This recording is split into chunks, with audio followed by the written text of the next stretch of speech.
it started. Safety first! Looks like you got some kind of alternate universe in there or something. Yeah. All right, you primitive screwheads, listen up. That's never happened to me before. I've been waiting for you. Dead or alive, you are coming with me. Two of you need help. Some folks have a strange idea of entertainment.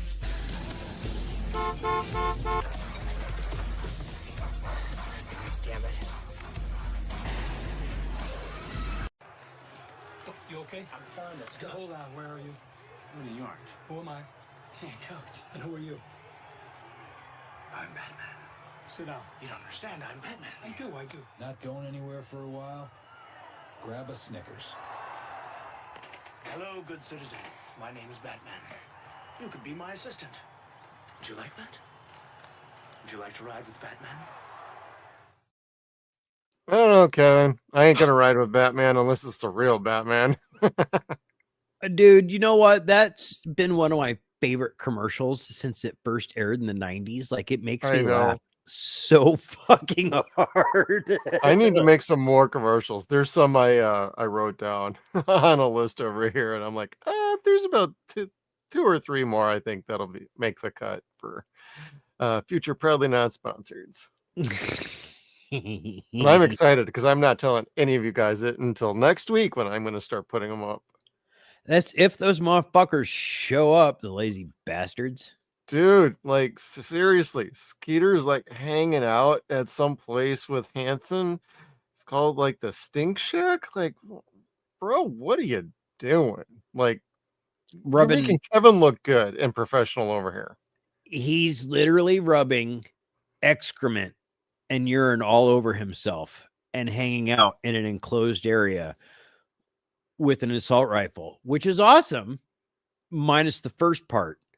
Like, enclosed areas and assault rifles are fun, but not with deer poopies and peepees on you. It's, and listening Like, to what are these Hanson brothers doing to you, dude? Like, seriously, we need to get you away from them. At least move you on over to, like, I don't know, Wilson Phillips or something.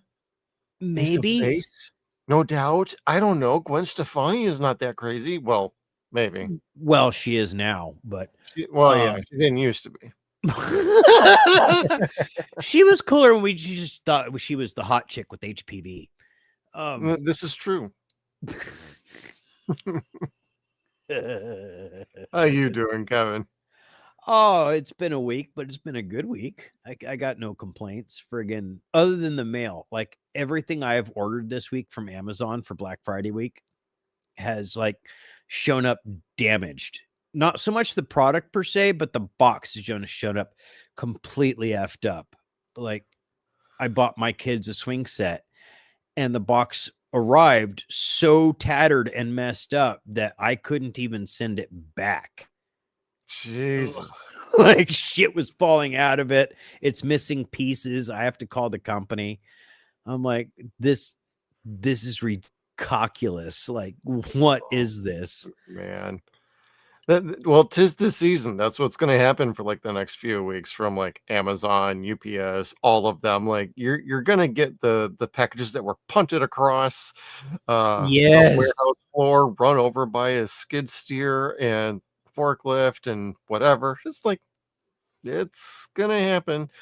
I got a box this week. It was completely trashed, but well, at least everything inside was fine. And I was just like, well, Jesus Christ, can you guys be a little bit more appropriate with these boxes? I mean, they package, at least the company that sent it packaged it up very well. Mine might have. I don't know. It's hard to tell. By the time it got here, it was all so effed up.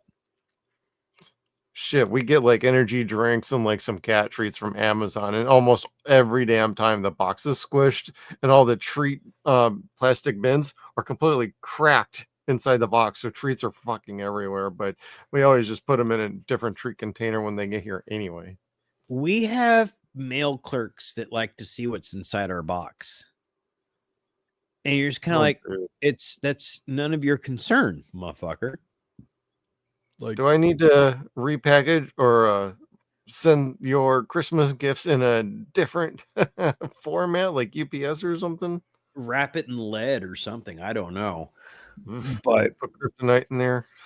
yeah, like everything that came in through USPS was fucked up this week. And I was pretty messed up about that because it's like I had stuff for my kids.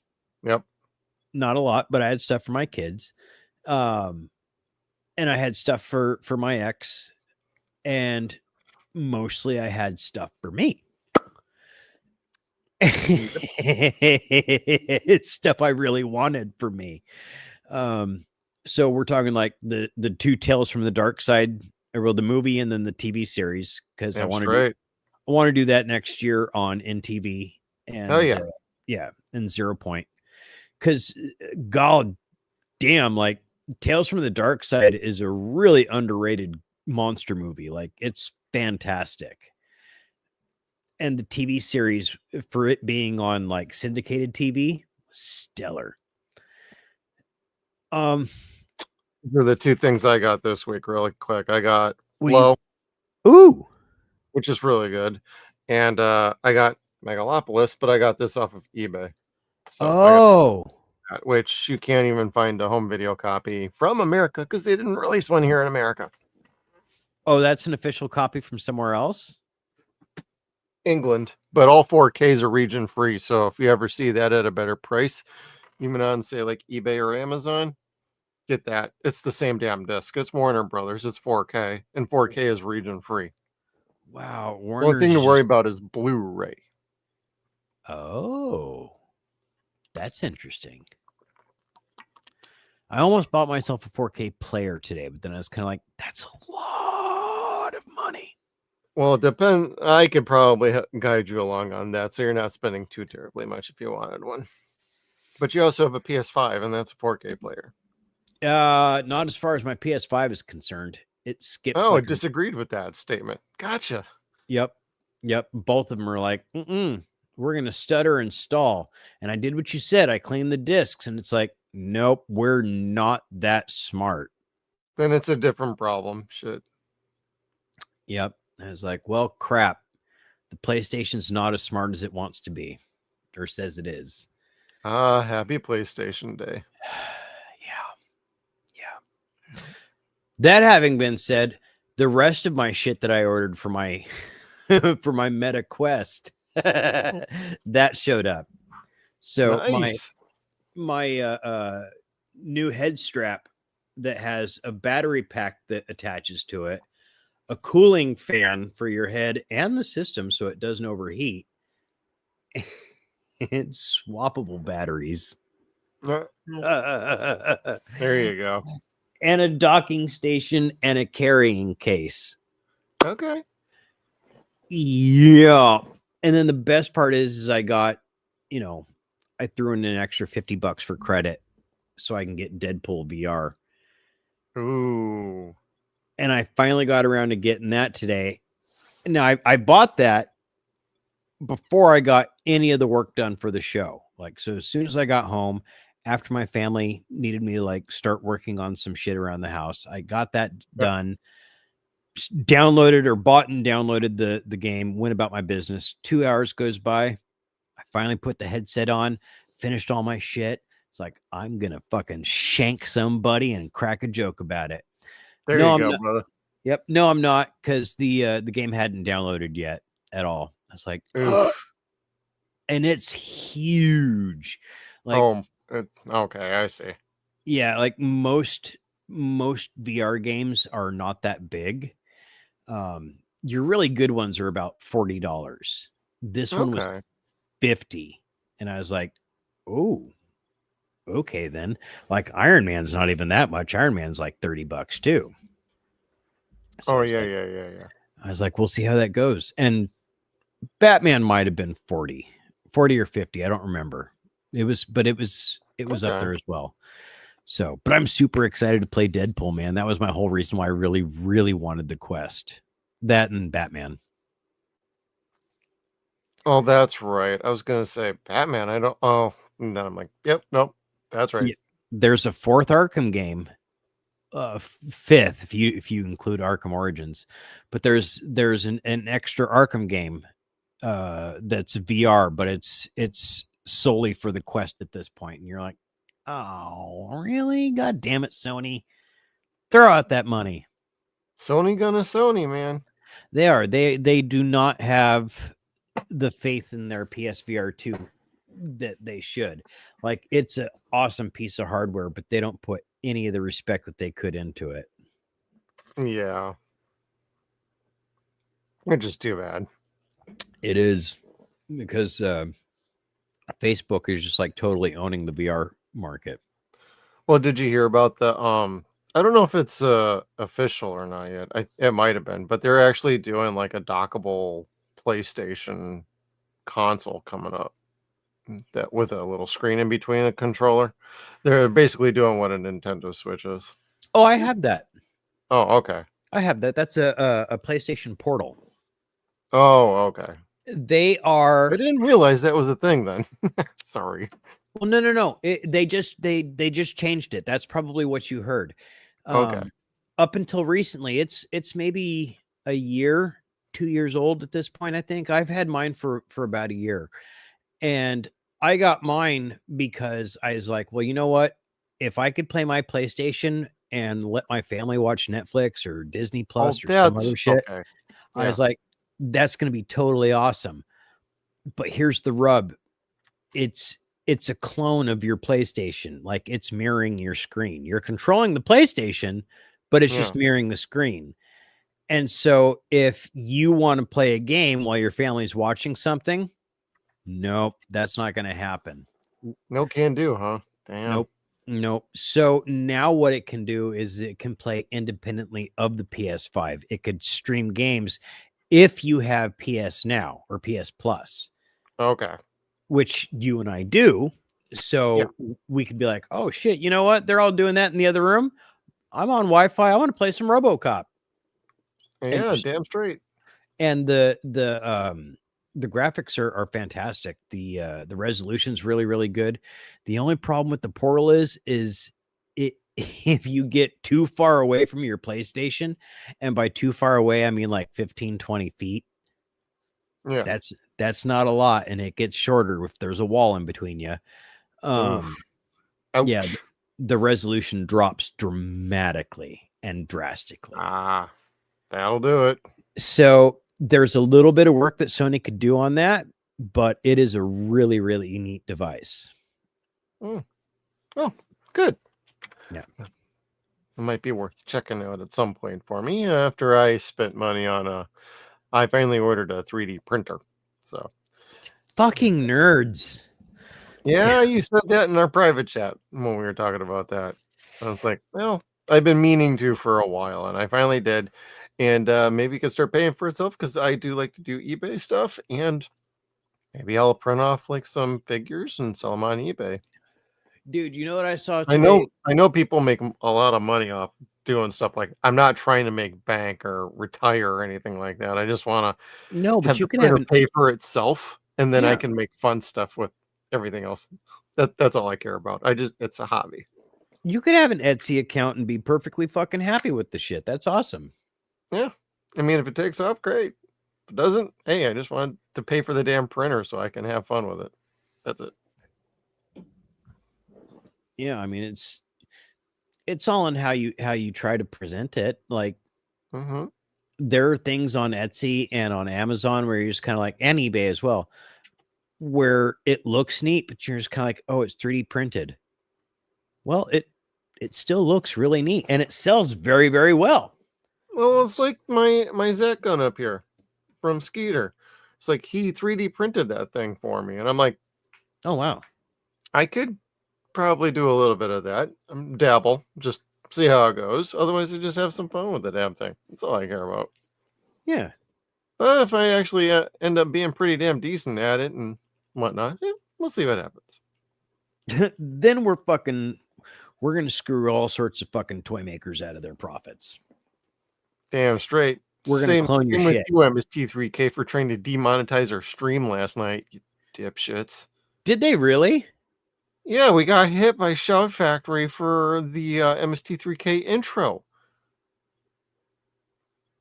Motherfuckers, do you know who I am? Apparently not.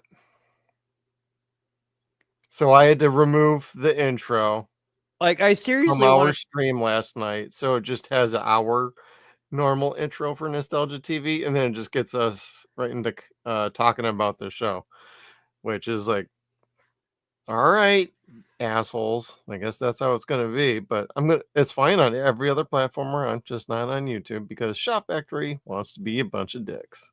it's their bots. It's not Shout themselves, but I didn't fight it. I just clipped it out. It's like it's fine. We didn't have like the biggest crowd for chatting anyway. So no, but you know what? That irritates the fuck out of me. I know it's not like oh, hey, Kevin's doing this. It's not that at all. They're not conscious of it in any way, shape, or form. But it's like, dude, MST3K Motivation is putting on a show about you. Sit the fuck down. Like, well, I don't want to say it rudely like that because those are my friends, but I know. Like, be cool, moderator robot. Like, go away. Like, I'm friend. I am friend. I'm not stealing and Hear us roar. I am with you. I used to have a password with you on. Like, I've moderated your YouTube channel before. Like, come on. Anyway. Yeah. I'm sorry, kids. That's fun stuff. Yeah. Otherwise, we had a blast last night talking with Marty about MST3K. Like, there's no wrong reason to talk about Mystery Science Theater. Correct. And Mike, to answer your question, do you guys get hit often? I usually do by my wife, but that's a completely different topic for a completely different channel. We're not here to kink shame. Nope. Yeah, just saying. And Kevin gets hit frequently at the glory hole anyway, so. Right in the noggin. Yep. Just because it's always just the tip with him. Right in the booper. Mind you, that's booper, not pooper. This is very true. That's very true. All right, Kevin. I guess we got some headlines we can talk about. Fuck. All right, we'll get into it. All right. So, couple obituaries. The first one, Rebecca Heineman. She was one of the people who founded Fallout. And she was one of the first female video game arcade champions. She did so much to like bring ladies into the video game world. And I don't know that her story's been told well enough. Like the more I read about her in I don't want to call it an obituary or eulogy, but in the articles about her, like she was a truly, truly fascinating woman. And if you enjoy Fallout, whether it be the older games, the newer games, or the TV show, golly, we thank you for what you gave us. Like that was some pretty entertaining stuff. I couldn't agree more. It's really sad to see this loss. Definitely, we send out our sympathies to the family and everybody who loved her. Rest in peace, good lady, and thank you for your efforts with Fallout. I actually really enjoy the first couple of games. Yeah, and Lord, next time you want to take a legend away from us, please consider Billy Mitchell instead. Yeah.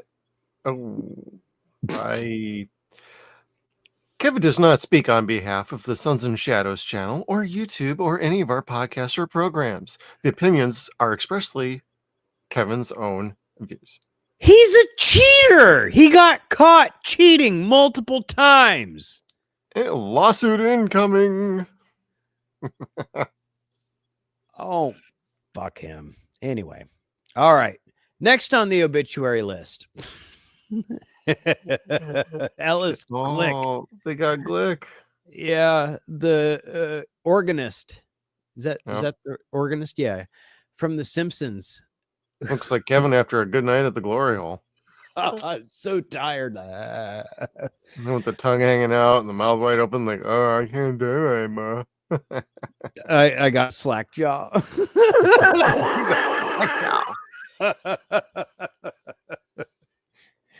Oh shit. So yeah, not the worst thing to happen this week, but yes, The Simpsons did kill off a character who's been on the show, golly, since at least the early 90s, I late would say 80s. so. She's Like, been on there I for a long remember time. her back from early days. Yeah. Yeah, because I remember Bart swapped out her music notes or her music sheets. And I she do remember that. started playing Inagata Davida during church, and I was like, yes. Score one. It was so cool. Oh, good times. Rest in peace again, though. Well, true. Okay, so Allison Mack went on the Inside of You podcast with Michael Rosenbaum this week. And it was on his personal show. It was not on Talkville. Correct. And he is the only cast member from Talkville or from Smallville to reach out to Allison and talk to her in general, let alone offer a public conversation. And a lot of people got mad at Rosie for this. And I'm going to stand by him. This is what we do as podcasters. We are here to strike conversations. We are here to ask questions. We are here to challenge thought. We're here to report the truth. Now, what people tell us as the truth might be something of subject of a different matter. Horse of a Just listen to our interview with Dana De Lorenzo.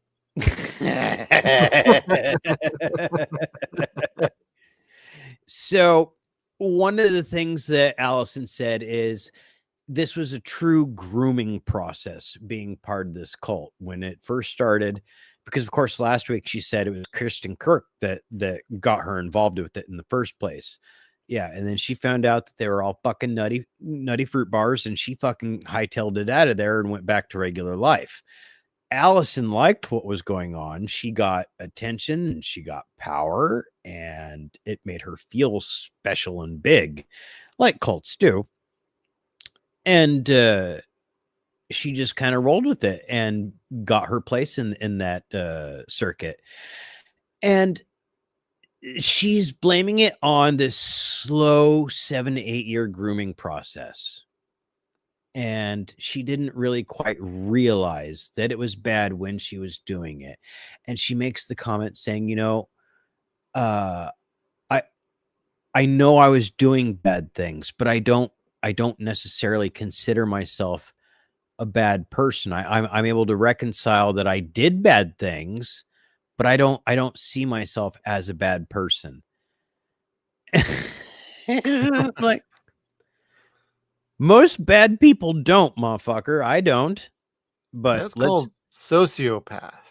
Correct. Like, or I should have said, what is sociopath? Ding, ding, ding. Double Jeopardy. I got my 400 bucks. Yeah, I have A, enslaved human beings. B, enslaved women. C, married a white supremacist. You are a bad person, Allison. I'm sorry. Like, you are the nickname Allison Big Mac. You are stunning. You were a wonderful actor. Yes. 20 years ago. I did enjoy her in the show for what little I saw of it. She was my crush more so than Lana, but yeah, right. And then Lois came in. I was like, fuck y'all. Erica kicks ass. Kevin's out. A little bit, yeah. Lois just owned that show once season 3 came around. But no, 3. Anyway, I can't roll with that. Slavery's not okay. Supremacy of any kind is not okay. Cults, unless it's the Cuckoo Cola cult, pretty much not okay. If anyone can come along, you belong. Feel the fizz. You know. Well, it's called drinking the Kool-Aid. I mean, Yeah, When you fall into that trap, you fall all the way into that trap. And yes. you think you did nothing wrong. It was just part of what you did, and that's not exactly how it works. But No, no, and I that hope she mental condition to make you feel like, hey, this is actually okay. This is acceptable. And no, it's not. I like her as an actor. However, I do truly hope that she is finding accountability in the statements that she's making to Rosie. But I just don't see it. Not because of her particularly, just because of how I know human nature. People don't fucking change. No. They don't.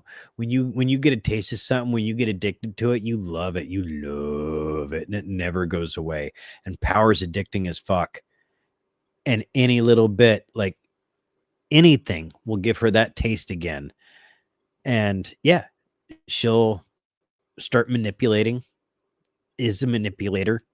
You know, like that is the nature of those types of people. Yep. So she wasn't a follower. She was one of the leaders. That's one of the things to remember. Yes. Anyway, yes, you are a terrible person. Speaking of terrible people, Oh, Kevin Spacey. Ugh. Kevin Spacey says he's homeless right now and currently living in hotels and Airbnbs. That's not homeless. Nope. Just means you are without a home. That doesn't mean you are homeless. Homeless means you are you still live in Beverly Hills, but in tents with the rest of the people. Yeah. You are under the bridge giving Z jobs for money. And if you don't know what that is, you can't afford it. He's not that fucking homeless. The reason why he doesn't have a home is because if he has one, it will get liquidated and he will lose the money in a settlement. Yep. He is asking basically for, and he even calls out Scorsese. If someone like Scorsese wanted to hire me, all my problems would be done. Of course it would. Don't come in kids' butts. It's bad for your career and not good for you either. Okay. So keep going. I have to check something really quick. I'm hearing something. I'll be right all back. right. Suki Hana. I have no idea who the hell she is. But Suki Hana says she was in a wheelchair after getting fucked so hard that she couldn't walk. Girl, thoughts and prayers to you. But you know what? We appreciate you taking that good dicking and coming out in the wheelchair. But now you owe it to us, to the guys, to say who that guy is. That guy needs to be famous.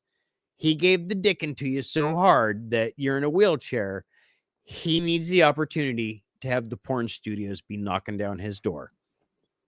Like, we want to know who it is who busted up that ass. All right. Thank you, Suki. But we are hoping you get better soon and that pussy stops smoking. Oh, man. I have to stop because this is going to be Jeff's story. I'm going to say remove. And now we're going to make fun of him because he's not here. The animals are doing something.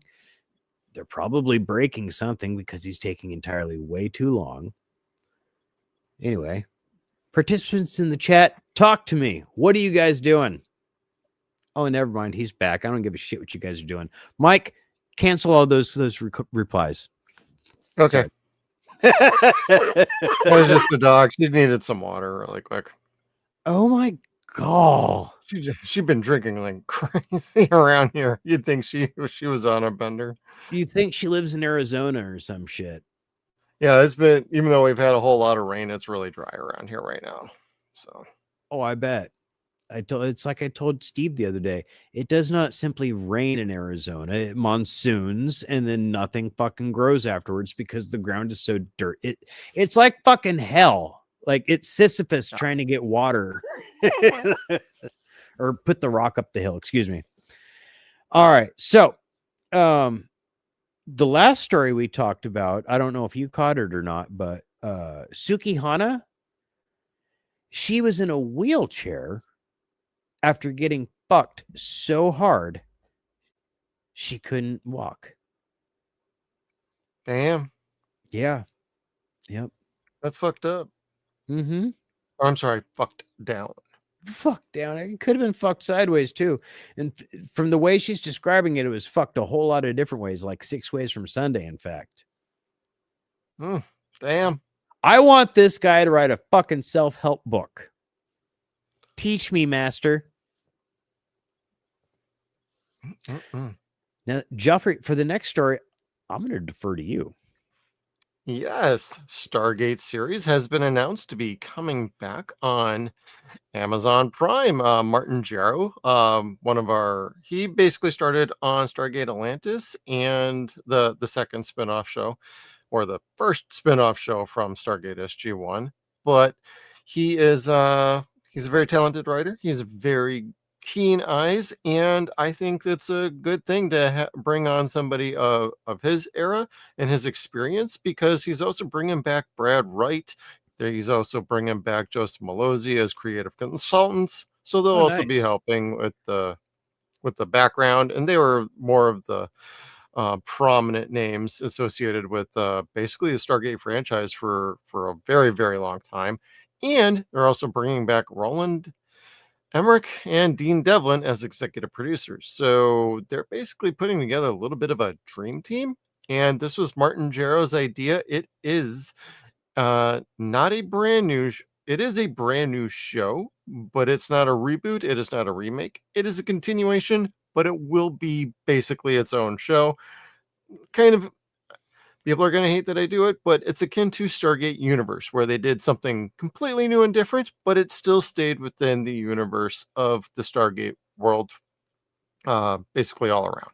So it's pretty exciting. And I did have a quick little clip I wanted to share with everybody on this one, because this is a shout out to a buddy, Ibreck on X. And I think this is a fun little watch.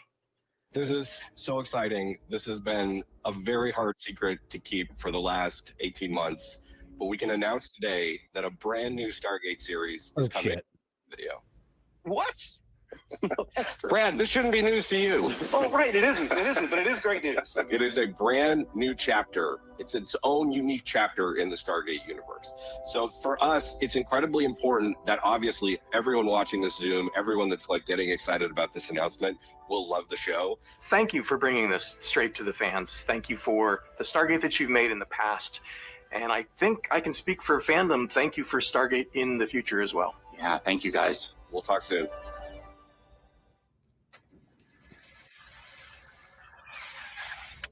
Martin's involved in this? He sold the idea to the studio. Now, if the Air Force didn't want it to happen, they wouldn't have let it go this far. Plausible deniability. In the event of a future breach of security, we'll be able to point to this television program. Intriguing. So, yeah, that's actually pretty cool. And let's get back to the previous screen here. Was that AI? This is so exciting. No, it's a little video editing is what it is, Oh. because that the main part of what you saw there with the SG-1 crew, that is from the episode Wormhole Extreme, and it's actually kind of funny that we're going to be that they kind of co-opted that and put it into the announcement of the with the announcement trailer, because the announcement trailer is about 7 minutes long. But it was spliced down to fit within the context of the episode from when they did Wormhole Extreme. So so for you keen-eyed fans out there, you're going to appreciate that greatly. And for any of you new fans, it's kind of like an inside joke. And we encourage you to go check out Stargate SG-1. It is on Prime, but they also have a Tubi channel. They have a Pluto channel. You can basically jump in at any point with this show. It's really good, really enjoyable, great cast, great writing, and most of us are either cautiously optimistic or really excited because the staff that's involved is the kind of staff that we want. Now, Brad, right, is not in charge of this, but he is creative consultant, which what that tells me is he's going to be at least helping guide Martin along and basically set him up for the future, because Martin's still got quite a bit of time left, and Brad can just kick back, relax, and be like, hey, I'm gonna help bring this guy up to speed, and he can lead the Stargate world into the future. So I think that's called setting somebody up for success and to take the load off, do the heavy lifting. And Martin Jarrow is up for the task, and I'm excited. Awesome. Now, have you heard anything as far as casting goes? Is original cast going to be returning?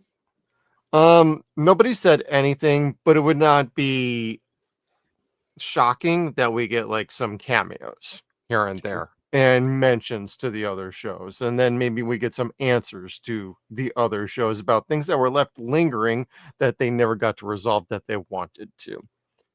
And how long has it been since the last episode aired? 2000, correct me if I'm wrong, people, 2008, 2009, somewhere around that part. So we're going on 20 years. A really long time. Wow. Yeah. How fun. And that's when Stargate Universe got officially canceled and the last episode aired. How fun for you little nerds. Like, this is going to be so exciting for you. It's like a 20-year buildup. Like, I wish I was a nerd too. I'm not, but I wish I was.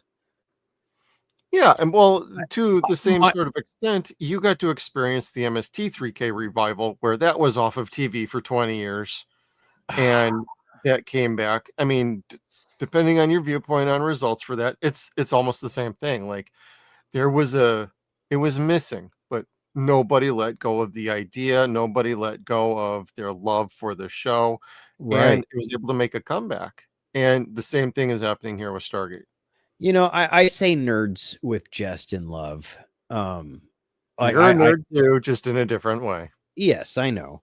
I'm truly happy for you guys that this is coming back, and I hope the main cast that you guys love does come back in some form or fashion.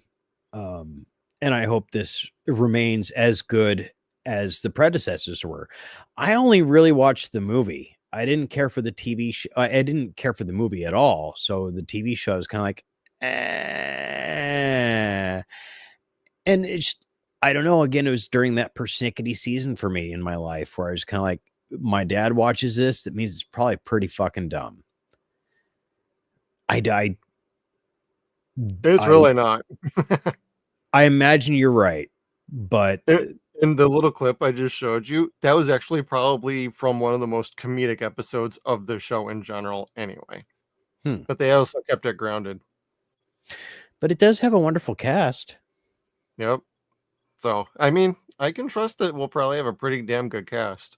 And anybody screaming, it's going to be woke, it might help if you ever watched the damn show to begin with. It's always had a diverse cast. I was going to say, people have been saying that shit about Star Trek and fucking X-Men forever. And you're just kind of like, yeah, same thing. It's about minorities, right? It includes basically everybody, right? Yeah. Like, Commander Sisko was a black dude on purpose. Uhura was a black chick on purpose. Yeah. So, that's fine. There is minimal information out there, and that's been disclosed. And anybody who might know a little something are keeping their mouth shut. There's probably NDAs involved, things like that. Oh, I bet. I got to be on a stream. Skeeter and I got to be on Gate World on Thursday morning, and that was a good time because we got to share our excitement for the news and everything. And Darren and David, people who run Dial the Gate and Gate World, respectively, kudos to them. They've been keeping the flame and the lights on for the last 20 years. I'm super proud of them and all the work they put in. It's well deserved for them too, because they got to break the news.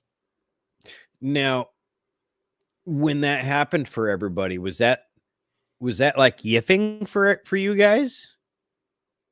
Was that what? Was it like yiffing? What's that? Oh, nothing, honey. Never mind. Okay. Apparently, I can't afford that one either. Yiffing is an orgy with furries. No. Yeah. Anyway. Explain the joke. It wasn't a great joke. Or maybe I'm just ignorant and don't know. Anyway. That's but right. no, it's a good fun time. We're all excited, and we'll have to wait and see. And if it's terrible, I'll be the first one to say it's terrible. But I think it's going to be all right. You haven't disliked any of them so far, so I mean, it's Stargate Infinity. Oh well, okay. I've been clear about that one since day one, and on our Stargate Files show, we have a running goal now because you can do goals on YouTube. I probably should have set one up for this stream. Probably still could, but where if we get like X number of super chats for like whatever sort of money, the goal is, and we're adjusting it every week. We're still trying to figure it out. But if we hit like say just in general 5 super chats of like $5 each, I will buy Stargate Infinity, do a watch, and actually then make a video about it for the channel. Wow. Because I hate that show and I swore I would never watch it again. And so that's kind of now a little thing that we're trying to have some fun with. Get people chatting and make me watch something terrible. Good God, man. That'd be like me being like, let's try Exorcist 2. Hey, 0 point reviews. Might start that. We don't. Hey, if you want to make us suffer, you got to pay for it. Yeah, like I don't want to watch. We're not grifters and shills. We're terrible at this. This is why we're talking about like, hey, yes, we'll we are. figure this out eventually.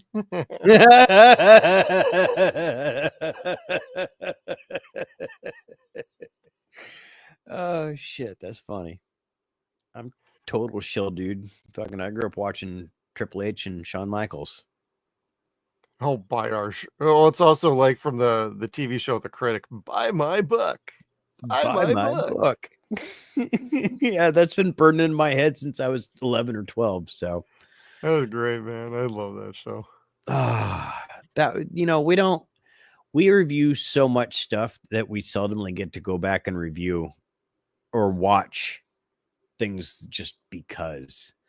Yeah. And The Critic is one of those shows where if I had the time, I would watch it. Just like if it was on, I'd sit, not change a channel, or if I found it streaming, I'd be like, you know what? Yeah, let's find an episode. I'd find the Buy My Book episode, or the episode where his dad was, if I was a vegetable, I'd be a carrot.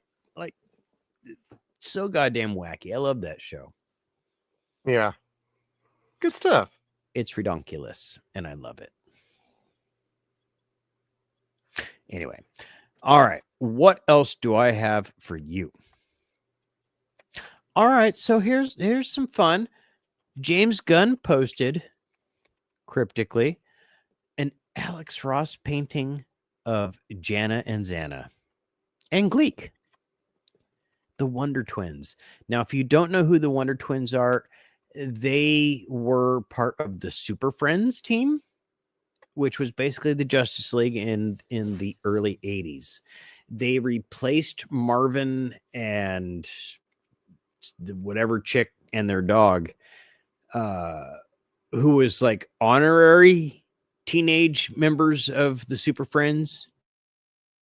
They did not market well going from the 70s to the 80s. So they come up with these Wonder Twins and their pet monkey, Gleek, who's not really that smart, but golly, he tries. And you find yourself just really rooting for Gleek because he's not that smart. Doesn't one of them turn into water? Yes, one of them can turn into the form of water, and the other one turns into whatever they want. Okay. And they have this amazing joke on Sci-Fi Channel, or not Sci-Fi Channel, on Family Guy, where Peter says, form of Jaina's tampon. And he turns into a tampon and falls into her purse. He goes, and now we wait. Oh my God.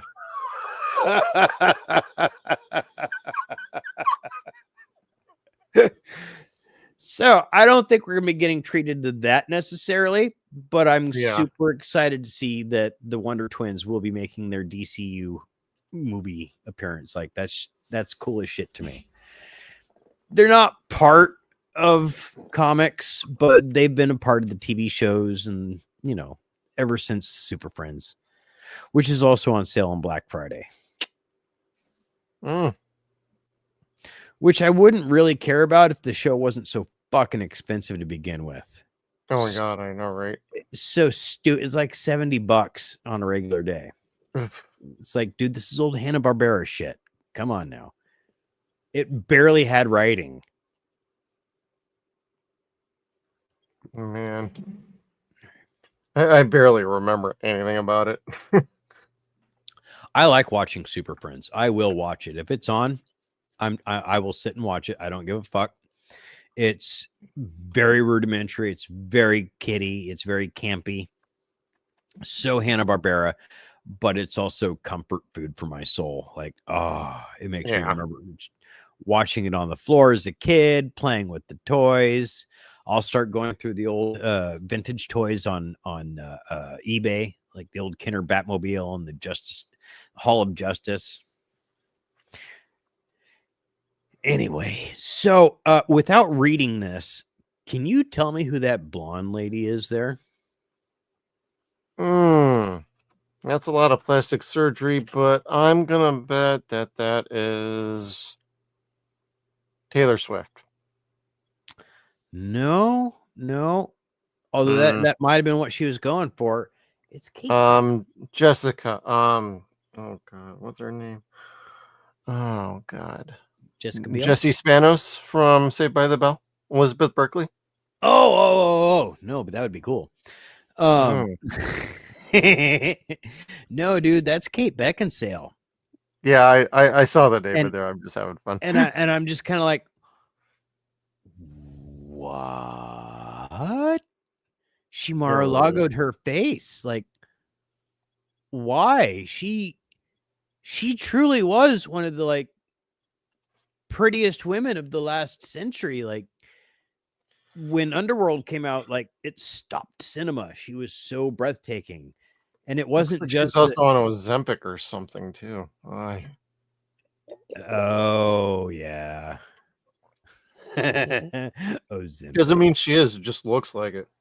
She looks rail thin with that jacket on like that. And anybody who's seen Underworld, she looked great in fucking Underworld. Don't get me wrong. That was fantastic. I love those movies. I think they're fantastic. I've seen, I don't know if there's more than 4. I want to say I've seen the first 4, and I absolutely 4 or 5. I think Bloodlines was the last one. And my box set is all the way on the other side of the room, and I can't see it. I can always just look it up. I want to say the last one I remember was Rise of the Lycans. That was part 2. Was it?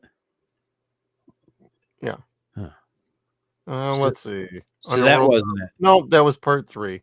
Underworld Evolution, Rise of the Lycans, Awakening, and Blood Wars. So, yep, there was 5 of them.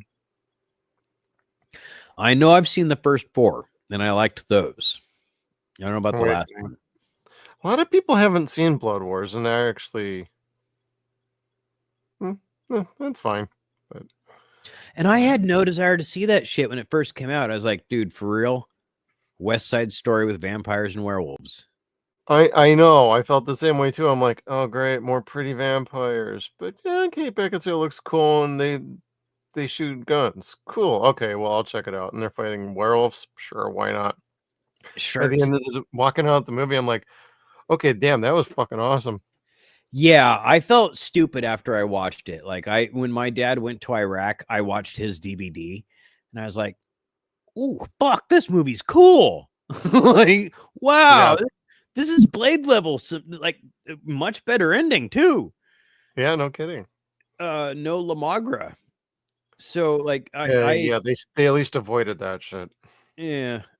I truly love the underworld movies and will always apologize, just like I do with like Tremors. Like, I was wrong about that movie. I waited way too long, and I'm glad it wasn't like Kung Fu Hustle where I waited 20 some years. It wasn't that long. Like I still got to enjoy it for, a good 15 years. But it wasn't until 2005 that I saw it. Oh, okay. Yeah. So anyway.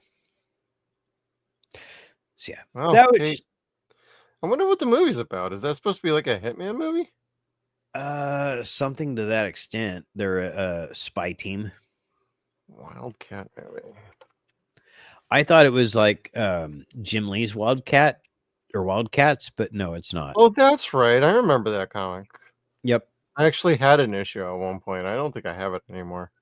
I don't know if I do. Wildcats I have. Youngblood I do not. That's what it was. But my buddy had Youngblood. But I was not the biggest Rob Liefeld fan. Okay, so here's a picture I wanted to throw up there just to get us on a government watch list. Sadie Sink is reportedly going to be cast in Avengers Secret Wars. So she's not only in Spider-Man Brand New Day, she's now also going to be in Secret Wars. So she's going to be closing out the chapter with Doom. Yep. Who is Sadie playing? She's supposed to be like a Spider-Man variant, from what I understand. Well, from what I've seen in the costume, somebody mentioned the name, and I can't remember what Spider, like Peg or Pink or something like that. I don't know. Meg Parker, yeah, maybe it's Meg Parker. Yeah, Mayday Parker. Yeah. That's Spider Girl, which is cool. I like her. She's not as badass as Spider Woman, but she's okay. Like, okay, that was getting towards. Well, I can't say the end of my time, but it just really wasn't my thing per se. Gotcha. It was almost a what if thing that got really, really popular, and it worked. Okay. And I don't know why they stopped making it, but I don't know if Sadie's going to be playing her, which is a good idea, a great idea. I think the casting for it would be perfect. Or if they have her playing someone like Firestar or Firestorm. And I'm just kind of like, I don't know. Like, the only thing I've actually seen from her is under her jacket that she had on in the set photos, you could see her boots were looking kind of gold looking. And then, yeah, she's, and then had orange camo pants on, like almost urban orange. So I don't know who she's going to be playing. Interesting. I wonder if she's tagging along with Punisher. That is what people are suggesting, yes. Yeah. But I don't. Yeah, that's not my original thought. It's something I heard somewhere. And I'm like, well, that's an interesting thought. Yeah. But there are people that have just completely broken down that movie as far as what they think is going to happen based on whatever so far. It's like, y'all just like be surprised. Like, enjoy the everybody's movie. Still trying to figure out who the villain of the movie is. And it ain't Hulk, and it ain't like Punisher. It's some other character that's mind controlling everybody. Oh, the Beyonder. That's what you think? Probably. And I'm not familiar, so I can't really speak to that. They'll bring Kang back. God, no, they will not. No, I hope not. Anyway. Yeah. But speaking of coming back, of comebacks, Rick O'Connell is coming back, babies. Now, this was kind of some interesting news when speaking to reporters this week. One of the things he talked about was how disappointed he was in Warner Brothers because they put out product that is easily liquefied and turned into profit via an insurance money, as opposed to actually putting it out into the theaters and letting it make money on its own merit as far as being good. And he was talking about how they canceled Batgirl and how it was actually decent and people did like it and he was proud of it, but they won't allow it to be seen. And if it is seen anywhere, like in its entirety, then they owe that insurance money back, I think. Well, it's not finished either, and they'd have to go back and finish it. So they'd have to resume production to finish it. Oh. Yeah, it was not a finished movie. That's how they were able to cancel it. Yeah. But anywho's, he is coming back for a fourth movie, or as I'm going to like to call it, the third movie. Apparently, when the third movie came out, he had this idea for this picture. This was going to be the bookend to Rick O'Connell's saga. And NBC Universal didn't want to do it because at the time the Olympics were happening in Beijing, and they're like, you know what, we need to make this Chinese. And so like, well, dude, Chinese mummies, they did that. Yes, but it was different. Like your eyes Well, starts. and Rachel Weisz didn't come back either, so.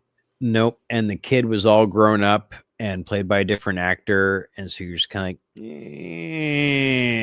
To be fair, I did like the movie. I didn't love it. I thought it was definitely fun to see Jet Li being a bad guy. Oh, sure. Like I that's my first experience of watching him. It was a bad guy. And I probably the only way. The only way I've ever really seen him. Oh. Aside from just being scary.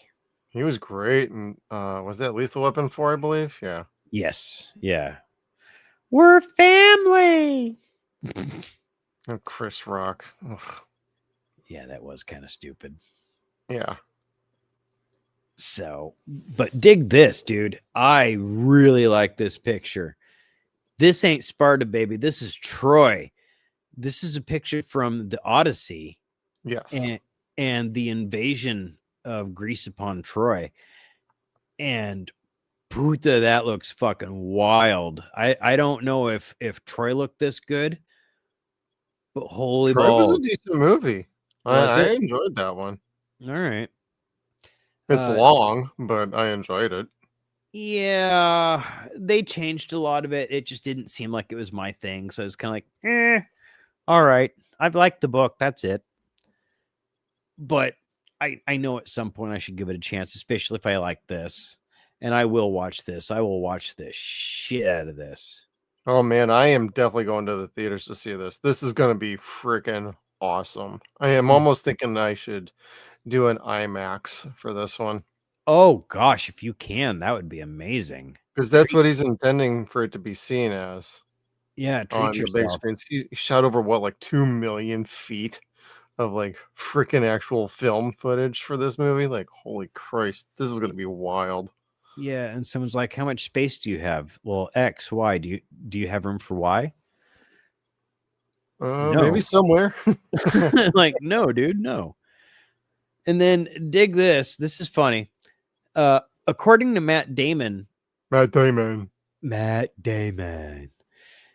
everybody on the set of the Odyssey was treated by Tom Holland to a 70 millimeter screening of Lawrence of Arabia. Because, as Damon put it, Tom is Spider-Man and makes all the Sony money. He just made a telephone call to the CEO and said, hey, can we borrow this for the day? And they did. They brought out a projector and all the equipment, the screens and all that, the speakers, and they brought out an original rolls of Lawrence of Arabia. Son of a bitch. Or the cans, whatever you want to call them. Film canisters, yeah.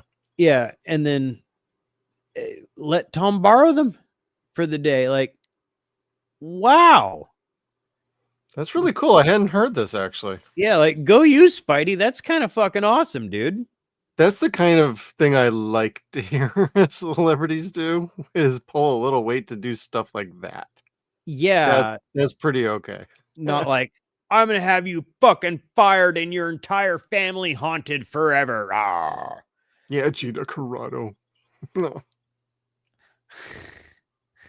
I'm not going there. Yeah, I know. But no, this is actually a really cool story. I did not hear about this, so. Yeah. Man, I haven't seen Lawrence of Arabia since I think I was like 9 or 10 years old. That's been way too long. No, it was the same for me, but not long enough. Like, my dad loves this movie. Truly loves I it. vaguely remember the damn movie. But I have seen it. I know I have. I have zero cares for history outside of like what happened. Okay, make sure you figure that out and don't do it again. That's what's important about history. Kevin just wants to watch Ben-Hur again on like 2 times speed. Ben who? Ben-Hur. Bend over. It's not bend over. I know that's on the hub for you. So. Oh. All right. So good news and bad news here. The good news is Paramount announced that they are ordering and making a new live action Teenage Mutant Ninja Turtles feature. Yes, I heard about this. I'm very excited about this because I love the original Ninja Turtles. I love the live action movies. If it is actually live action and not CGI, fantastic. I don't think it's going to be. I think it's going to be just padding. Cinematic padding is what it's going to be. Really just making a 90-minute, 2-hour version of the old TV show. Ninja Turtles 87 or 97. I guess it would be 88 at this point. And, you know, make something out of that. But they don't. I don't know. Well, you just ordered the, what was it, the 4K set? Yeah, I did. Smart man. Hey, and I know I feel bad for everybody that was really looking forward to The Last Ronin, and R-rated live action. Yeah, that's the downside. I'm not experienced with the story or any of that. I know what the story is, but I haven't read it. I don't know anything like specifically about it. Other than like I know who it's about. Other than that, it's like I feel bad for you fans out there for not getting that, and we're getting yet another reboot, and just don't make it like the Michael Bay ones, because they use that picture here and that looked terrible. This looks terrible. I do not like this kind of. I want physical suits again. Everything about that movie was awful. Oh, you actually did see it then? Oh, the Michael Bay movies? Yes. Yeah. I haven't seen other than the trailers and clips here and there. The first one is I'm like, I just can't bring myself to go watch that shit. The first one is absolute shit. Absolute shit. The second one, they knew that they were absolute shit, but they tried anyway. And so you're just kind of like, okay, all right. We'll get past a lot of the bugs here. Who are the villains in them? Is it Shredder? Yes. Okay. Well, the Shredder's in the first one and in the second one, but Krang is in the second one. Oh, and that's the whole reason why I justify the second movie is because it's got Krang and Rocksteady and Bebop. Yes, and I remember Rocksteady and Bebop. And I was kind of like, oh, well, shit, man. Fucking, I can't hate on it too much then. And Stephen Amell plays Casey Jones very poorly. But it's Stephen Amell, so you're just kind of like, okay, I guess. You just put up with it. Yeah, but then, of course, Megan Fox is in it, and you're just kind of like, where's Will Arnett and the fake turtles? Turn her off. Nope. Which Will Arnett is great in those movies. Okay. Yeah, he's a complete narcissistic jerk off, and he's funny as hell. That's usually the character he plays. Yeah, I love him, and he's funny. So, and then let's see, what else do we got here? Kenan Thompson is producing the Sleepaway Camp remake. I did not know that there was a Sleepaway Camp remake happening, and I cannot say that I'm sad. Like, I've never seen Sleepaway Camp, so I'm not terribly offended by it being remade. I don't know if it's perfect. I don't know if it's one of those things where it's just popular for that one reason. A little bit. The gore scene, the death scenes are pretty cool. To be fair, yes. And they have one scene that's really cool, and that involves an arrow being shot at a guy through a neck, and the effects look fantastic. Cool. I definitely want to see this, but really what stands out to me in this article, and this is going to sound really bad, and I don't mean it to, so please forgive me, but thank a black comedian for saving horror films, because the last 5 or 6 years, that's who's bringing about the best horror features are like Kenan Thompson, Jordan Peele, Ryan Coogler. They're saving really good horror features. Can't even talk tonight. Well, there's some other directors that are not black that are doing a pretty good job with horror too. So it's not just them. Are there really? Well, the ones that are making big time money. Anyway. Oh. So Sinners made big time money. Like, what was the last one Peele did? Nope. Or was it Nope? I don't recall. I don't recall. I haven't seen them, to be fair, but like, I haven't. From what I understand, people really do enjoy them. I think one of them did like Candyman, though. I think that was Peele. I think, but he didn't direct it. He just produced it. Yeah, that sounds right. I need to see Sinner still, though. I do too. I'm so far behind on movies, it's ridiculous. But dude, you're telling me. And I see Sisu 2 that just came out this weekend, and I don't know when I'm gonna get a chance to see that. I haven't seen the first one yet. Oh, excuse me. All right, let's see here. Oh man, this kind of made me laugh like really hard. So Kelsey Grammer was being interviewed, and they asked him, which actor did you geek out the most working with on the set of Avengers Doomsday? And Kelsey Grammer, being himself, gave a very eloquent answer and described what it is like to watch Pedro Pascal working. And all I could hear was Gene Wilder in the back of my head going, oh, dearie dear. Dear. Sweetheart, come sit on my lap and let me tell you what a narcissist is. Just open up the dictionary and there's a picture of Pedro Pascal right there. No, well, I mean, Pedro's pretty proud of himself too, but no. Like Kelsey Grammer is so beyond proud of himself. I don't see him geeking out working with any of the Marvel characters. Well, his definition of geeking out is probably not everybody's definition of geeking out. No. I would feel really awkward asking him that question because he is a,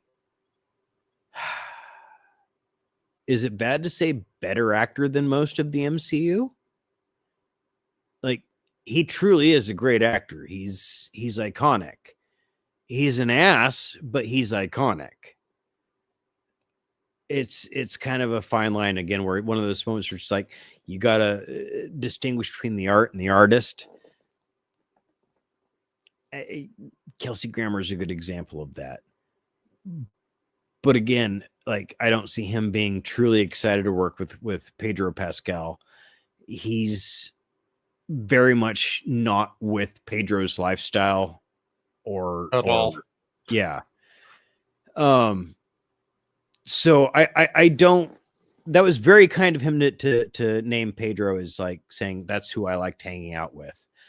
That's a fucking lie. You weren't on set. You did all your lines from your room or a hotel room, like ADR style. You didn't have to be there. Don't lie. It's fine. Just say that. Like, at least people know more about how the movie making process goes. Yeah. And then Netflix has solemnly sweared with their hand on their heart. Yeah, I don't believe this when I see it. That if they do purchase Warner Brothers, that all their movies will still go to DVD. Or I'm sorry, yes, go to the theaters and then physical media, and not just go straight to streaming on Netflix. Bullshit. Yeah, I'm just kind of like, Netflix is just sitting there like smiling with their fingers crossed, like, that's right. Oh, I'm telling the truth, mommy. Yes, we won't do that. It's gonna bend over. We didn't bring the lube, but we'll make sure we use some protection. Exactly. I don't trust them. I don't want anybody to buy fucking Warner Brothers. I'd love for them to be their own entity again. Yeah. I mean, there's probably going to be a sale by the end of the year. The question is just whom and with money from where. From whom? Well, Paramount's involved. They might have some Saudi financing. NBC Universal's involved. They may have some Saudi Arabian financing going on too. Okay, so that I had in here and then I cut it out. And the reason why I cut it out is because it was going to be a setup to a punchline. What happened is Variety reported last week that Paramount and Skydance had, like you said, the Saudi backers really pushing, and they were going to help get the purchase of Warner Brothers done. Well, after a few days and everyone losing their shit, James Gunn came out and said that's not true. I'm sorry. You mean the guy who's not lied to anybody for the last like 4 years? Yeah, I'm sorry. It was the guy from Paramount and Skydance. He's like, that's not remotely true at all. James Gunn called them out last week for Metropolis Crime. This week it was the guy from Paramount and Skydance, and he's like, that's not we don't have them as business partners. But they can't even talk about that stuff to begin with. So why are you talking about it? They shouldn't be commenting like at all. I don't know then. But the whole thing is fucking weird, man. That was just twice within like 7 days that Variety got popped for printing misleading information. We'll see what happens. Yeah. All right. Anyway. Oh, hey, I guess I better go back to that one. Yeah. So Twisted Metal is getting a 3rd season. I need to get in on this show. Like, I watched like the first like 2 episodes and it was fine. I never finished. I can't say it's not my thing. I haven't watched it. It's not fair of me to not give it a fair shake. But it's not my thing. Yeah. Well, Samoa Joe is he plays Sweet Tooth in there, wrestler from AEW. That I enjoy. Yep. Like, I like Samoa Joe, regardless of where he's wrestling.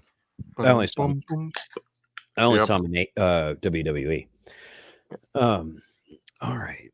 And then reports came out this week that Punisher will not be returning in season 2 of Daredevil Born Again. Correct. And I'm really on the fence of whether or not that's a good thing or a bad thing.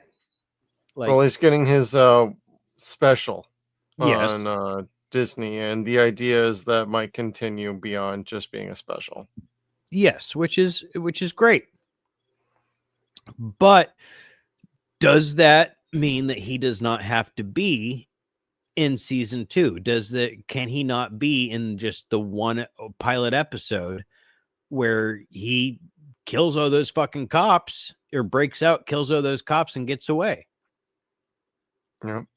Because the last we see of him, he's captured, but getting ready to get out. Yeah. I love Frank. So, but yeah, I am glad that he's getting his one shot.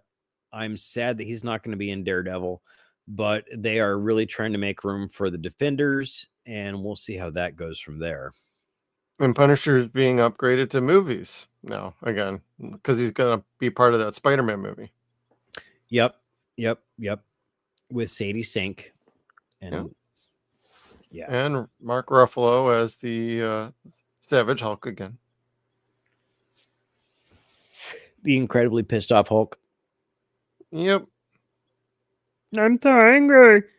Speaking of angry, AMC is getting sued by the creator of Don't Fear the Walking Dead.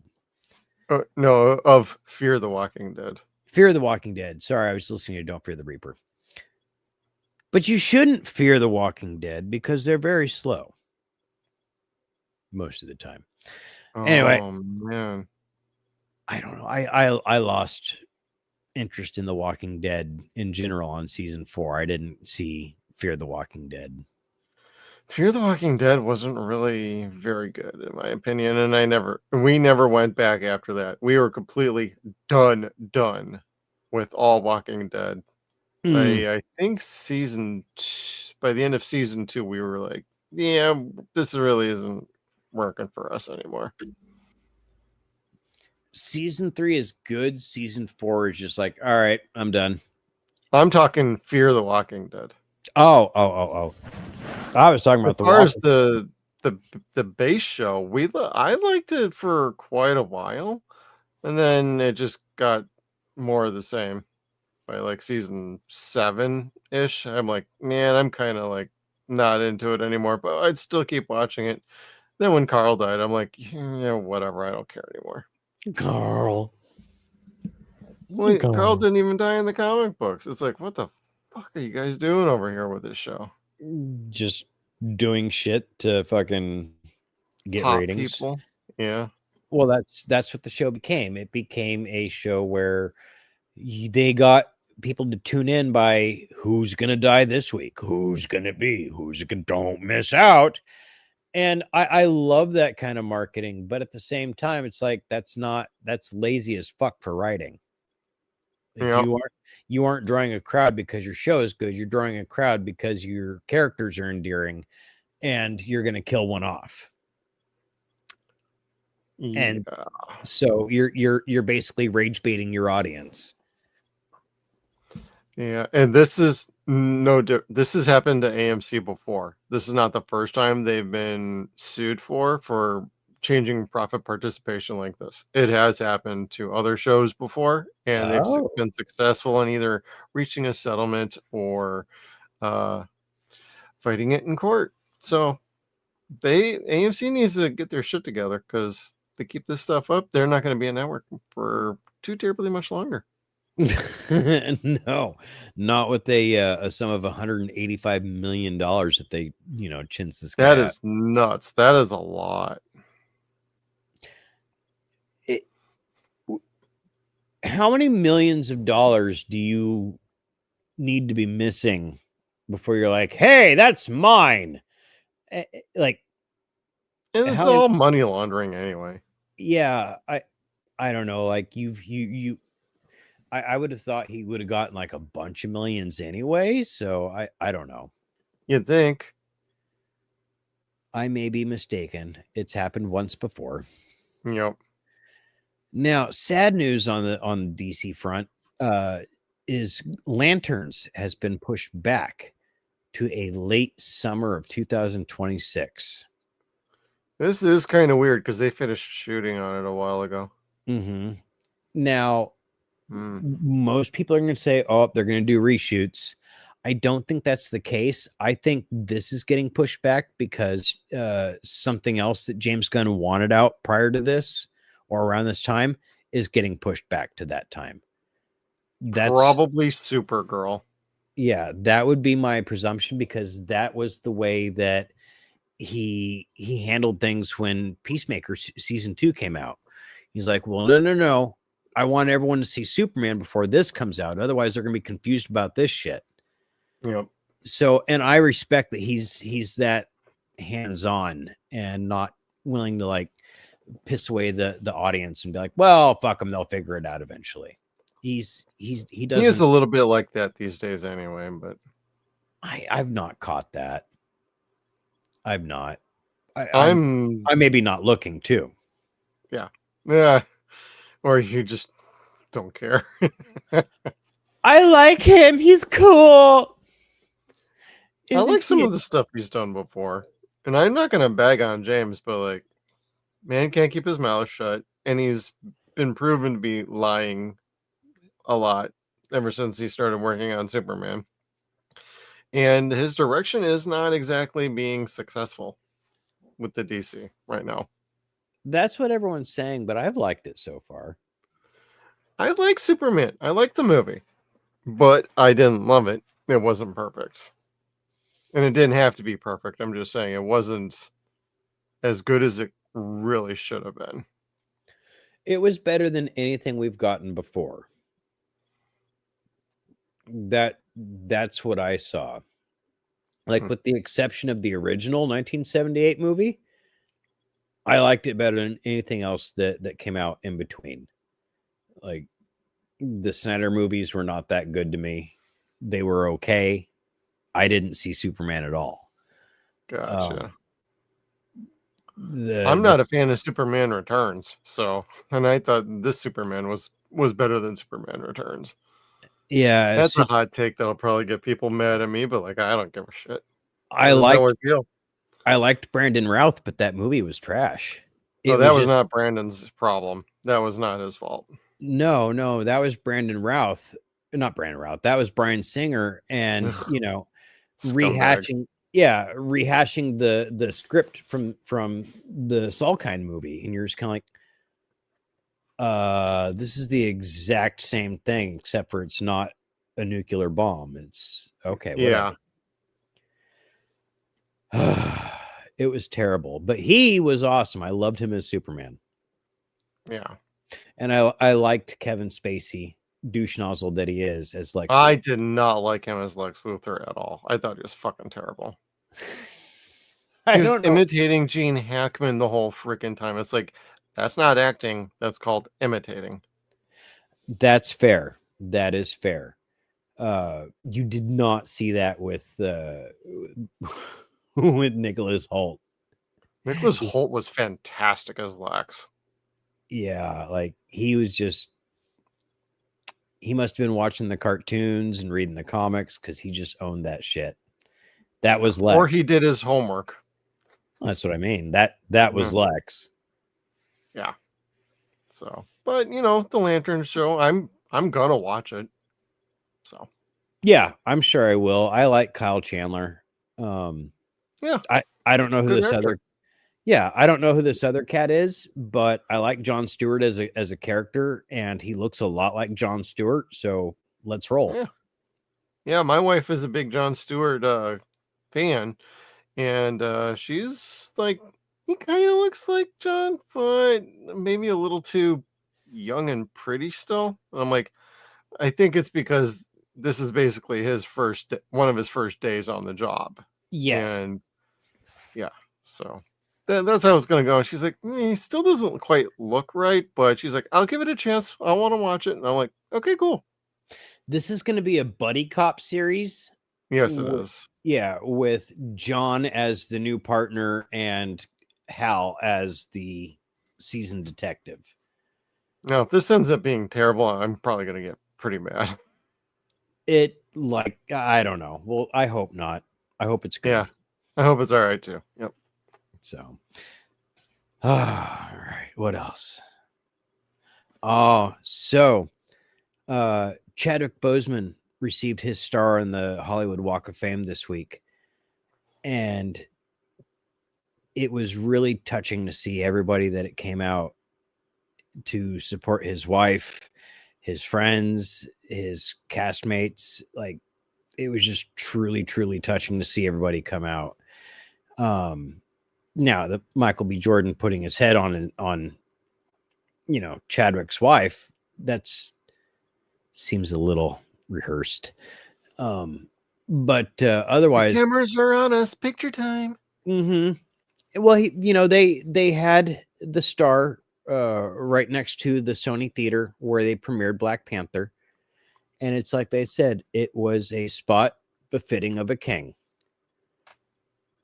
And golly, I don't believe in sovereignty, but I believe in the dignity of people that do good things. And Chadwick was one of those people. Like, he took time outside of work and outside of his own personal time to give back to fans a lot until the day he died.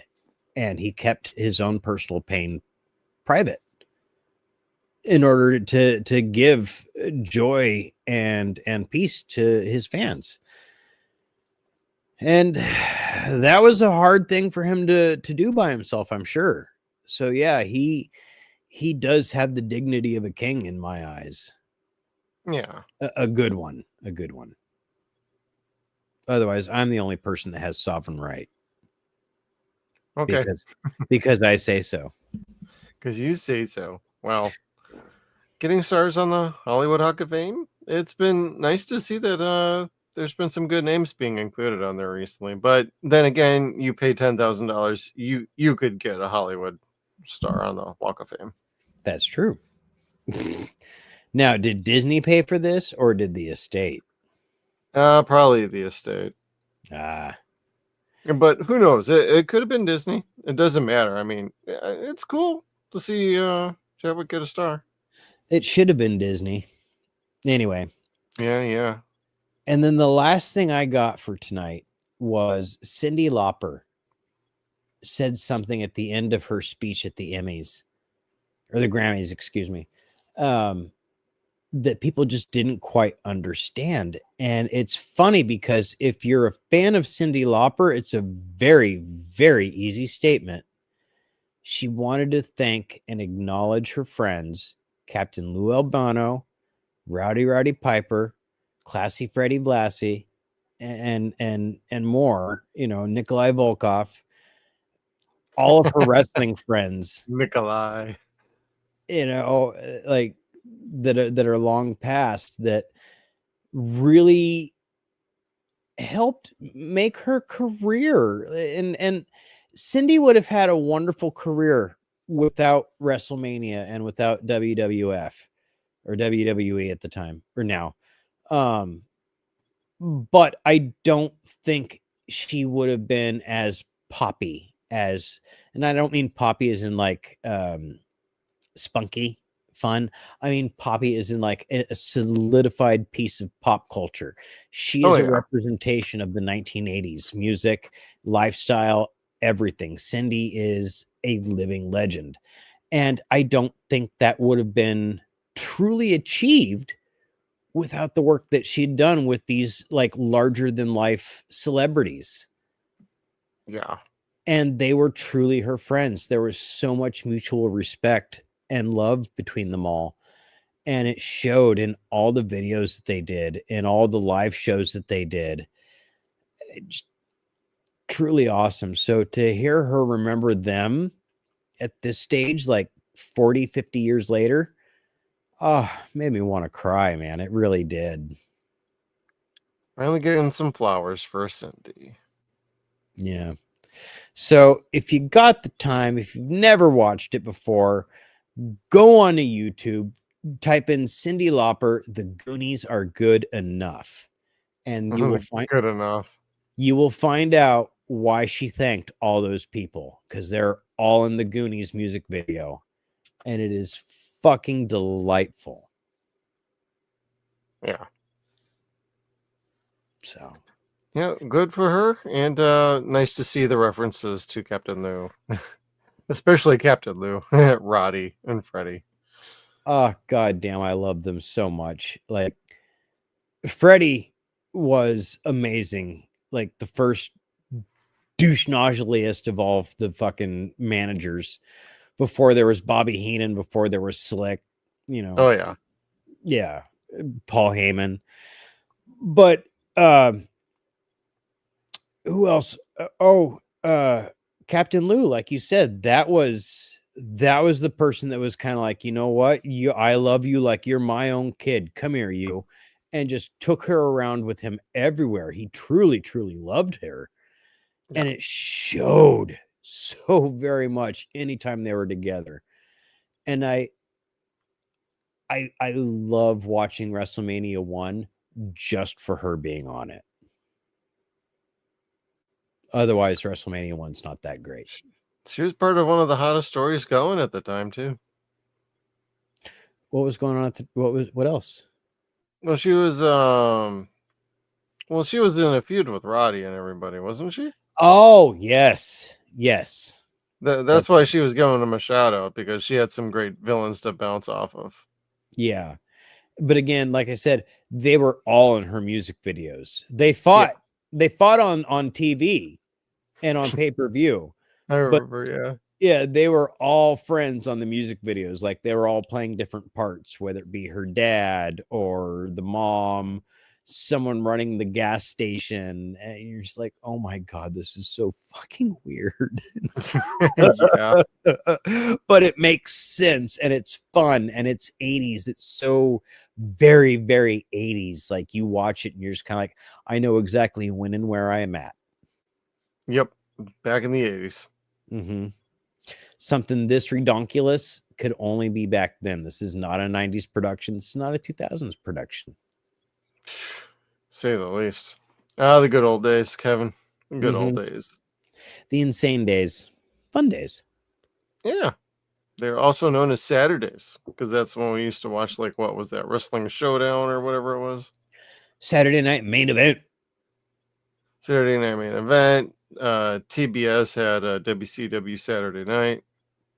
Gosh, what was Saturday mornings for WWE? Well, that's what I was saying. It was like WWF Showdown or Wrestling Showdown. I cannot remember then. Or Superstars. Yeah, maybe it was Superstars. I don't recall. It might have been. I remember because that came on after cartoons, and I'd always watch that. Like once cartoons were done, or if there was a little time in between, kind of go do whatever for a little bit, then come right back, watch wrestling. Yep. Then the afternoon was clear. And if it was something like a commercial or a wrestler that you didn't like or a promo going on, that's when you went and got yourself a bowl of cereal. Yep. Or went to the bathroom or found a book to read or whatever. Pee break. Yep. Get your toys. We didn't have our cell phones back then. No. Youngins. We had to utilize our imagination. Especially when the Moon Dogs would come out.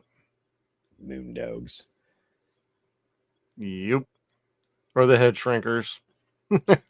Oh, it was like, sorry, I had to think about, like, what are we talking about? Wrestlers, yes. Wrestlers, yep. It's like or Earthquake and Typhoon, things like that. Big Boss Man, Akeem, the African Dream. That was not African at all.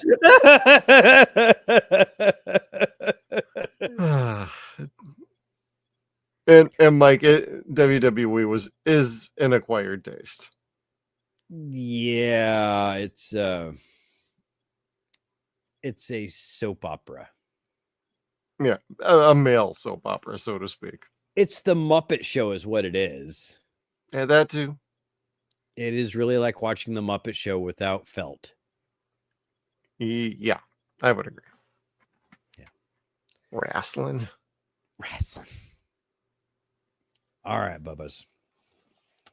That is all I had. Did you have anything else for trailers and stuff like that? I don't think I did. Let me double check my Twitter bookmarks if I had anything else. Oh, yes, there was one more thing that we have not discussed yet, and it was put in our title. It is The Legend of Zelda. If you are some fans of that, this was put out this week. We got our first look at Link and Zelda, or the Nintendo Legend of Zelda movie. That's going to be coming out May 7th, excuse me, May 7th, 2027. And I think this looks pretty good. I'm pretty excited for it. And a lot of people are pretty interested. Some are a little more like, man, he's going to talk. So I understand there's a lot of caution and trepidation getting into what we're going to get out of this. But they're shooting this in New Zealand. And so far, costumes look good. Characters look good. Actors look good. I really don't have a problem with this. I think it's going to be a pretty damn good movie. Granted, I've not played much of the Zelda games. My wife has. She's the big Zelda nut of this household. And she thinks like this looks good. But her big thing is Ganon. The Ganon needs to be, or Ganondorf or whatever, that the big villain, they need to nail that. Because if they miss the boat on him, the movie's lost. So they got to be very, very specific and good with it. Now, do you think Ganon should be voice acted, or do you think Ganon should be practical effect? That's what I'm a little unsure about. What a little bit of both, like Vision? Maybe. I don't know. I'm like I said, I haven't played much of the games. I've watched her play a few of them.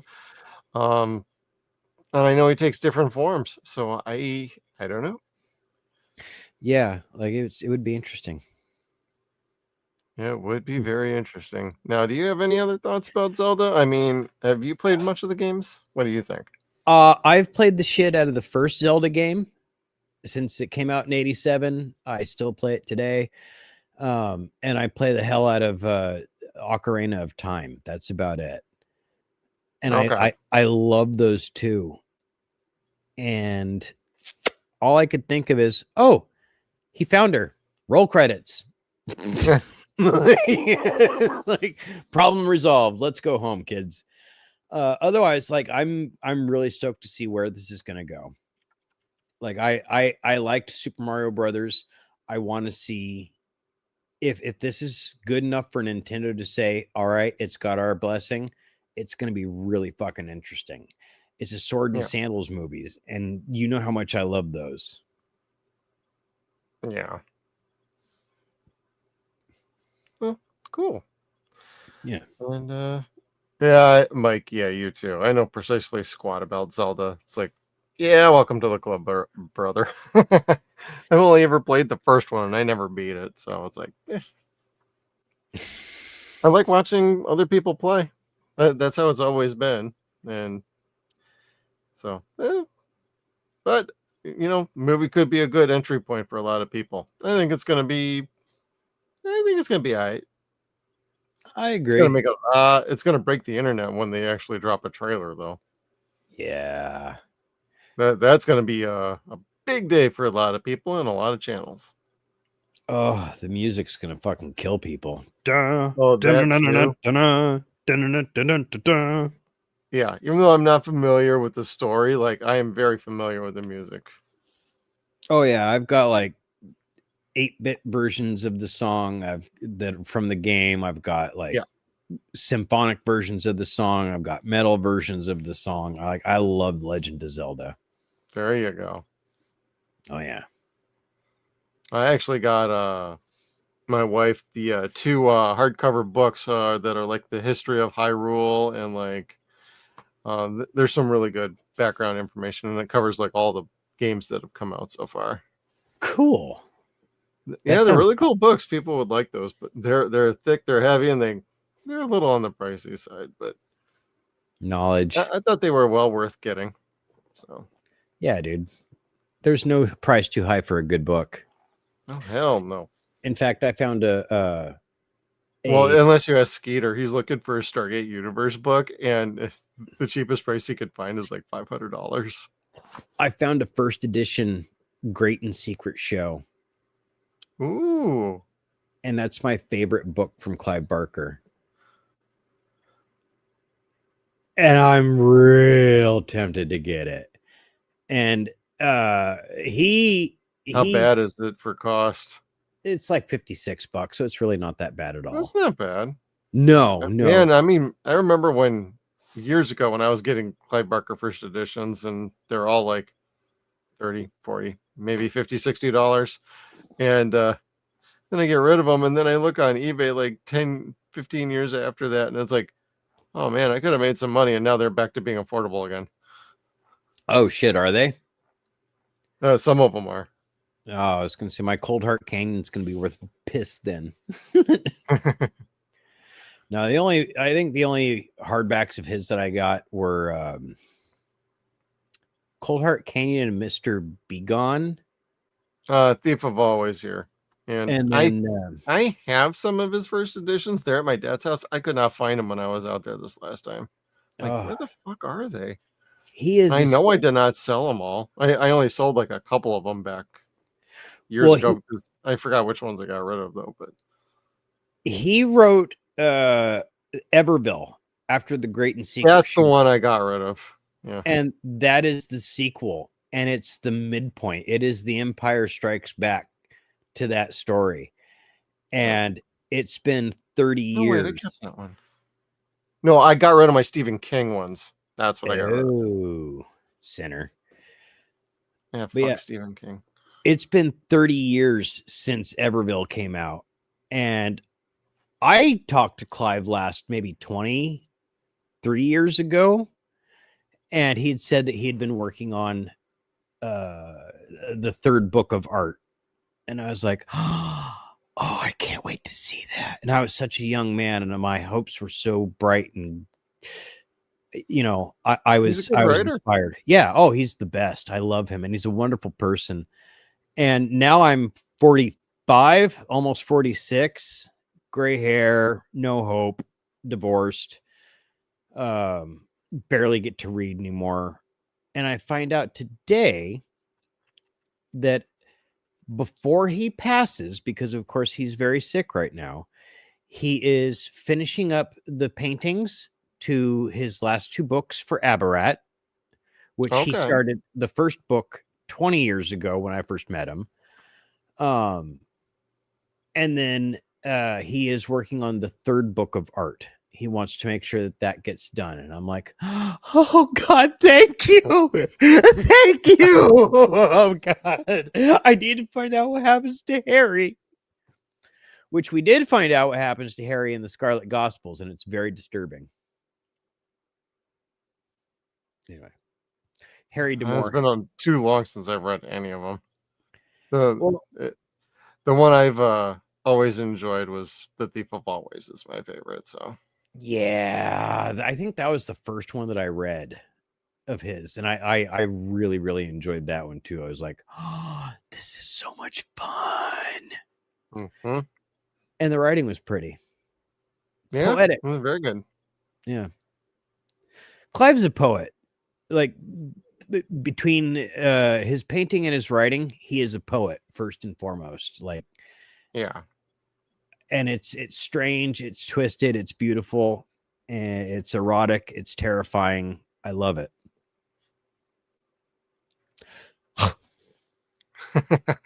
We'll end it with that. Yeah, Isaac, when can we expect your crocheting channel? It's kind of funny, you guys. All right. Well, that's probably a good spot to wrap us up tonight. Thank you, everybody, for tuning in. Be sure to check out Suns and Shadows. We got some fun stuff coming up. We're going to be doing Night of the Living Dead remake by Tom Savini on Tuesday.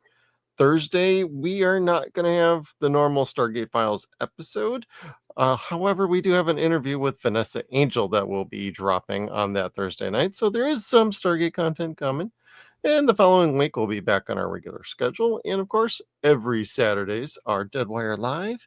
And we got some decisions to make about what's going to be next up on Nostalgia TV, our canceled TV show episodes that we like to do. So we're kind of debating what's going on, but we also have a member stream on Monday. So if you are a member of this channel and you probably got a notification, there'll be another one sent out on Monday. We're going to be talking about some things we got scheduled and start chatting with the fans and chatting with all of you. So if you got some ideas, you got some things you want to get with us about, come on over. I'd love to see you. Got anything else for anybody, Kevin, before we say goodnight? Oh, no, man. I am pooped. I'm done. Thank you guys for tuning in. Thank you guys always for hanging out with us and chatting.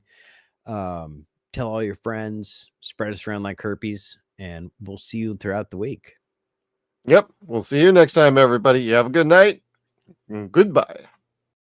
See you next time, boys and girls.